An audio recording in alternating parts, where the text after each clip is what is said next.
సంబంధించి ఇప్పుడు మనతో పాటు గోపిచెట్టి రాఘవేందర్ గారు మనతో పాటు ఉన్నారు. వారితో మాట్లాడి మరిన్ని వివరాలు తెలుసుకుందాం. ఈ రోజే దేవాలయాలన్నిటికీ కూడా చెక్కులు కూడా పంపిణీ చేయడం జరిగింది.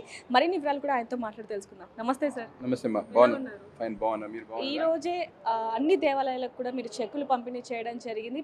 ఎలా అనిపిస్తుంది? ముందుగా అందరికీ ఆషాఢ బోనాల పండుగ శుభాకాంక్షలు తెలుపుతూ, ప్రతి సంవత్సరం పాత నగరం ఓల్డ్ సిటీ ఆఫ్ హైదరాబాద్లో ఉమ్మడి దేవాలయాల ఊరేగింపు కమిటీ అనే ఒక కమిటీ ఏర్పాటు చేసుకొని దాదాపుగా 300 టెంపుల్స్ ఈ కార్యక్రమాన్ని తీసుకెళ్లడం జరుగుతుంది. ఈ టెంపుల్స్ అమ్మవారి బోనాల పండుగను ఘనంగా చేసుకునే విధంగా పాతపట్నంలో అమ్మవారి శోభ అందరూ బోనాలు ఎక్కించుకుంటూ, మరి బోనాల పండుగ అనేది కాకుండా దానికి ముందు సప్తమాతృలకు సప్త బంగారు బోనాల కార్యక్రమం కూడా జరుపుకోవడం జరుగుతుంది.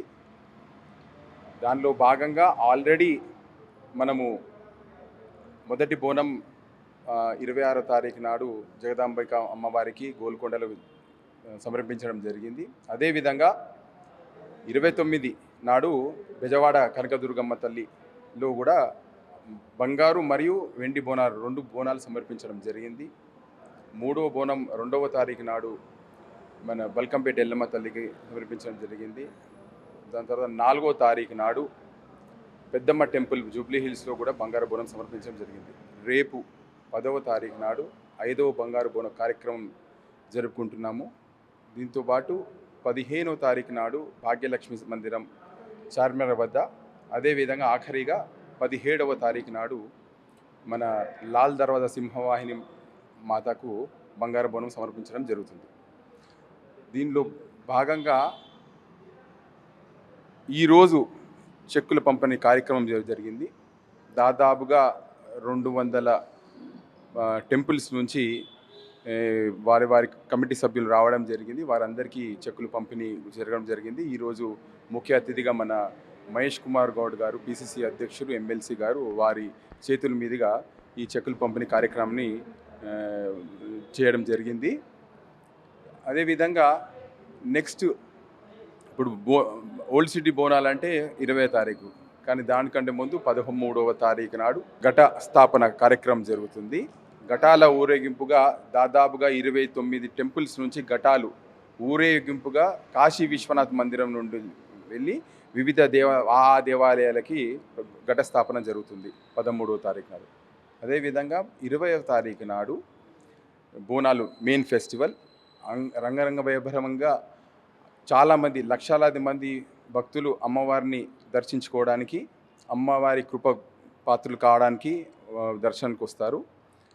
అదేవిధంగా ఆఖరి 21వ తారీఖు నాడు లక్షలాది మందితో ఘనంగా అంబారిపై ఊరేగింపుతో అక్కన్న మాదన మహంకాళి మాత ఘటం ప్రస్థానం మొదలవుతుంది. అదే ఊరేగింపు మొదలవుతుంది.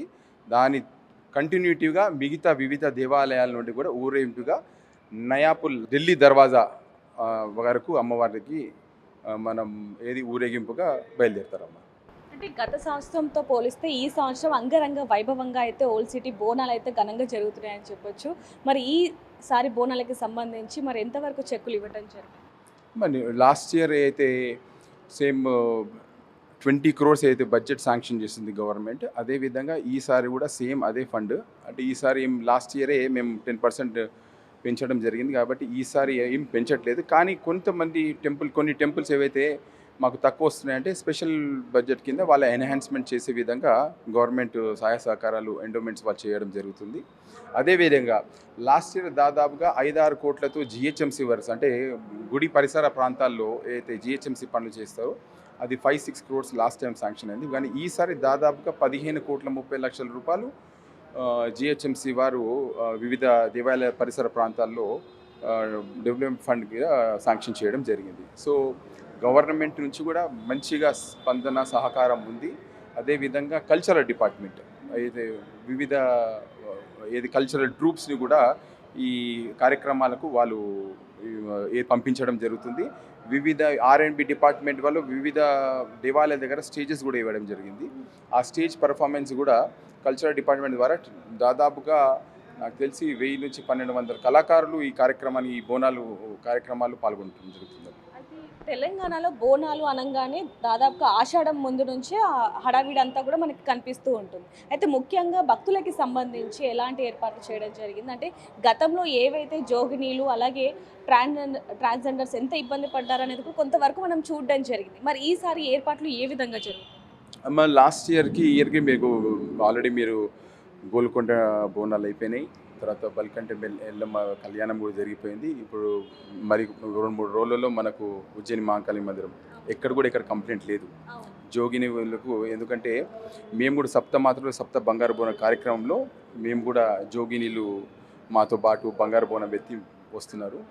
ఎక్కడ జోగినీలు కానీ శివశక్తులు కానీ ఎక్కడ కనిపించినా కానీ పోలీస్ వాళ్ళకు డైరెక్ట్ ఏంటంటే ఆర్డర్స్ కూడా ఇవ్వని అనుకుంటా. ఎందుకంటే వాళ్ళ వెహికల్ వచ్చినా కానీ వాళ్ళు డైరెక్ట్గా పంపించేస్తున్నారు, ఎక్కడ ఆపడం లేదు. సో ఈసారి ఎక్కడ కంప్లైంట్ లేదు. యథావిధిగా మిగతా ఈ ఉజ్జయిని మహాకాళి మందిరం బోనాలు కానీ మళ్ళీ ఓల్డ్ సిటీ బోనాలు కానీ ఎక్కడ కూడా సేమ్ అదే విధంగా యాజ్ గోల్కొండలో జరిగింది, యాజ్ బల్కంపేటలో జరిగింది ప్రశాంతంగా అదే ప్రశాంతతతో ఈ కార్యక్రమాలు కూడా జరుగుతాయి అన్నమాట. భక్తులకి ఏం చెప్తారు అంటే సపరేట్ లైన్స్ కూడా ఏర్పాటు చేయడం జరిగింది. గతంలో పోలిస్తే ఈసారి అంగరంగ వైభవంగా అయితే జరగబోతున్నాయి. మరి చివరికి ఏం చెప్తారు? అందరి ప్రభుత్వం నుంచి అన్ని ఏర్పాట్లు బాగా జరుగుతున్నాయి. గుడి సంబంధించిన ఆలయ కమిటీ సభ్యులు కూడా చాలా ప్రత్యేక శ్రద్ధ తీసుకొని ఎక్కడ కూడా కంజెషన్ కాకుండా ఫ్రీగా దర్శనం చేసుకునే విధంగా ఏర్పాట్లు కూడా ఏ గుడి వాళ్ళు ఆ గుడి వాళ్ళు చేస్తుండ్రు. వారికి సహకరిస్తూ R&B డిపార్ట్మెంట్ కూడా బ్యారికేడ్స్ వేయడం కానీ అలాంటివి కూడా చేయడం జరుగుతుంది. చాలా ప్రశాంతంగా జరుగుతుంది. భక్తులను కోరడం ఏంటంటే మీరు ఎక్కువ టెన్షన్ పడకుండా ప్రశాంతంగా అమ్మవారిని పూజించుకోవడానికి మీ బోనాలతో మీరు అమ్మవారిని దర్శించుకొని మీరు బోనం ఎక్కించుకొని ప్రశాంతంగా అమ్మవారి ఆశీస్సులు తీసుకొని వెళ్ళవలసిందిగా బోనాలు పండుగ శుభాకాంక్షలు తెలుపుతూ ఈ బోనాల పండుగ మీ జీవితంలో మంచి మలుపుతో అమ్మవారి ఆశీస్సులతో అభివృద్ధి చెందాలని కోరుకుంటూ ముఖ్యంగా మీ ఆధీనంలో ఈసారి మాత్రం బోనాలు అంగరంగ వైభవంగా జరుగుతున్నాయని చెప్పారు. వాస్తవమే. ఇప్పుడు ఈసారి మీరు ఉమ్మడి దేవాలయ ఊరేగింపు కమిటీ ఆధ్వర్యంలో అక్కన్న మాదన్న మహాకాళి మందిరంకి ఈ అవకాశం దొరికింది చైర్మన్గా. వారు అక్కన్న మాదన్న మహాకాళి మందిరం టెంపుల్ సభ్యులు కమిటీ సభ్యులు నన్ను ఉమ్మడి దేవాలయ చైర్మన్గా నన్ను ఎన్నుకోవడం జరిగింది. వారికి ప్రత్యేకంగా ధన్యవాదాలు చెప్తూ దాంతోపాటు ఇదివరకు ఎన్నడూ లేని విధంగా ప్రత్యేకంగా శ్రద్ధ తీసుకొని వారందరూ ఆలయ కమిటీ సభ్యులు అదేవిధంగా వివిధ దేవాలయాల కమిటీ సభ్యులు కూడా సహకరిస్తూ చాలా బాగా జరుపుకున్నాం. ఏనాడు కూడా అంటే గోల్కొండ బోనాలు మొదటి బోనాల నుంచే చాలా బాగా జరిగింది. దాని తర్వాత విజయవాడలో అయితే మాత్రం 2 రాష్ట్రాల గవర్నమెంట్స్ అంటే ఇక్కడ మన స్టేట్ గవర్నమెంట్లో ఉన్న మన ముఖ్యమంత్రి వర్యులు, ఎండోమెంట్స్ మంత్రివర్యులు, అదేవిధంగా లోకల్ మంత్రివర్యులు పొన్నం ప్రభాకరన్ ప్రత్యేక శ్రద్ధ తీసుకొని విజయవాడలో ఏ విధంగా మన వాళ్ళు అరేంజ్మెంట్ చేసుకొని దాదాపు 500 నుంచి 1000 మంది మనం ఇక్కడ నుంచి వెళ్ళడం జరిగింది. అదేవిధంగా అక్కడి ప్రభుత్వం కూడా మనకి ఏర్పాట్లు చేయడం జరిగింది, భోజన వసతులు ఇవ్వడం జరిగింది. అదేవిధంగా వాళ్ళు కూడా కల్చరల్ ట్రూప్స్ కూడా ఇవ్వడం జరిగింది. ఇప్పుడు కాలేదు అది. అదే మరీ ముఖ్యంగా ఏంటంటే మన బంగారు వెండి బోనాలని మన స్వాగతం పలకడానికి ఆనం రామనారాయణ రెడ్డి గారు మంత్రివర్యులు వారే స్వయంగా దాదాపు 1.5 అవర్ టైం స్పెండ్ చేసి ఉన్నారు. అక్కడ విజయవాడలో ఏ విధంగా బోనం జరిగిందంటే మన ఓల్డ్ సిటీలో ఏదైతే అంగరంగ వైభవంగా జరుగుతుంది, ఎంతమంది దాదాపు వేలాది మందితో మనం ఊరేగింపకపోతాం అదేవిధంగా మనం విజయవాడలో చేసుకోగలం. అంటే ఇది అమ్మవారి కృపతో ఈసారి కార్యక్రమం చాలా బాగా జరుగుతుంది. అమ్మవారి ఆశీస్సులు అందరూ బాగుండాలి. సో చూడొచ్చు ఈసారి మాత్రం ఓల్డ్ సిటీలో జరిగే బోనాలు అంగరంగ వైభవంగా అయితే జరుగుతున్నాయని చెప్పొచ్చు. భక్తులకు ఎటువంటి ఇబ్బంది కలగకుండా వారి బోనాలని అమ్మవారికి సమర్పించేలాగా అన్ని ఏర్పాట్లు కూడా చేశామంటూ కూడా చెప్పడం జరుగుతుంది. మరిన్ని వార్తల కోసం చూస్తూనే ఉండండి బిగ్ టీవీ.